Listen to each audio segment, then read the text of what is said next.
अगर चौधरी परवेज आज तेरी जान बची रहे जिंदगी च कदे दोबारा चौधरी टैक्सी नहीं चलान लगा। अस्सलाम वालेकुम भैनों ते भरावो, मैं तुहाडा अपना चौधरी परवेज टन टना टन। ए चौधरी तुहानू एक किस्सा सुनान लगा। ए चौधरी नू डरपोक ना समझे। अच्छा जी, जद बचपन हुंदा सी ना, असीं शरारतां करदे सां ते घर वाले कहंदे सी चुड़ेल आ गई, चुड़ेल आ गई। ਉਹ ਚੌਧਰੀ ਨੂੰ ਡਰਾ ਕੇ ਸਵਾਲ ਛੱਡਦੇ ਸੀ। ਉਹਨਾਂ ਨੂੰ ਪਤਾ ਸੀ ਚੌਧਰੀ ਕਿਸੇ ਦੀ ਨਹੀਂ ਮੰਨਦਾ, ਕਿਸੇ ਕੋਲ ਨਹੀਂ ਡਰਦਾ।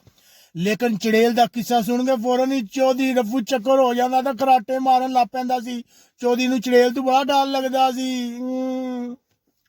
ਅੱਛਾ ਜੀ, ਫਿਰ ਅਸੀਂ ਸਕੂਲ ਟੁਰ ਗਏ। ਜਦੋਂ ਸਕੂਲ ਗਏ ਤਾਂ ਉੱਥੇ ਵੀ ਬੱਚੇ ਚੜੇਲਾਂ ਦੇ ਕਿੱਸੇ ਸੁਣਾਉਂਦੇ ਰਹਿਣ ਕਿ ਚੜੇਲ ਇਸ ਤਰ੍ਹਾਂ ਹੁੰਦੀ ਹੈ, ਉਹਦੇ ਬਾਲ ਲੰਮੇ ਲੰਮੇ ਹੁੰਦੇ ਨੇ, ਉਹਦੇ ਪੁੱਠੇ ਪੈਰ ਹੁੰਦੇ ਨੇ, ਤੇ ਪਤਾ ਨਹੀਂ ਕਿ ਸਕੀਮਾਂ ਸਾਰੀਆਂ ਘੜੀਆਂ ਸੀ। फिर असी जवान हो गए, जिस वेले बाबियां कोल बजुर्गां कोल बहंदे सन तो वो भी कहंदे सन कि एक बार इस तरह होया, एक बंदा जा रहा सी, राती अंधेरा सी, तूफान सी, बिजली कड़क रही सी ते एक चड़ेल आ गई, ओदे पिछे पै गई। उन्हें आयतुल कुर्सी पढ़ना शुरू कर दी। ओदी किस्मत बड़ी चंगी सी, वो बच गया। अच्छा, ये दिमाग विच बह गया। जिस वेले बाहर आई हूं ना तो ज़ाहिर दिमाग भी चलता सी। इत्थे अगर टैक्सी चलानी शुरू कर दी, ज़ाहिर टैक्सी चला के लक भी तो सीधा करना सी ना। पाकिस्तान कोटियां दा कारां भी तो बनाने हैं चौधरी ने, शरीकां तां ही तो सड़ना सी ना। अच्छा जी, होया कि एक दिन मैं रात दे टाइम तकरीबन कोई कह लो रात दे 12 तो 1 दे दरम्यान दा टाइम होगा, बारिश लगी सी, अंधेरा सी। एक मैं टैक्सी लैके जान लगे, एक वरान जिहा इलाका सी, इतना कोई वरान नहीं लेकिन अंधेरा सी, बिल्कुल खेत टाइप। तुहानू पता अक्सर भी बाहर दे मुल्कें भी कुछ वरान इलाके होंदे। मैं उत्थे गया, एक औरत ने टैक्सी नू हाथ दिता। पहले मेरा दिल किया कि हुण काम खत्म करके घर जा रहा, फिर चौधरी दे अंदर लालच पैदा हो गया। चौधरी कहा नहीं, 4 पैसे बना ले। मैनू बिठा लिया। मैंने आख्या हेलो, उन्हें मेरे हाल देखा, चुप कर रही। मैं फिर आख्या हेलो, मैं कहा हाउ आर यू, को ना बोली। मैं आख्या हो सकता पता नहीं कि वजह तेन इस तरह उच्चे उच्चे सौ लैन लग पई ते मेरे हाल आईयां तक्के वार वार। मैं आख्या चौधरी की चक्कर है, पता नहीं कि चक्कर है। अचानक चौधरी नू अपना बचपन याद आ गया, वो किस्से कहानियां याद आ गए कि चड़ेलां किस तरह होंदियां न।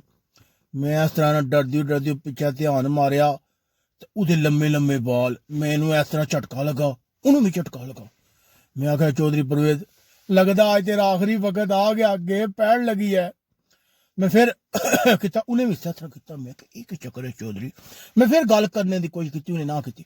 मैं कहा चौधरी दे पैर चेक कर, इहदे पैर चेक कर। जो मैं इस तरह पिछा करके पैर चेक किए, पता गड्डी चलान लगे हुआ, चलती गड्डी च इस तरह करके पेड़िया तो उन्हें मुंह इधर कर लिया तो फिर उच्चे उच्चे साह ला लग।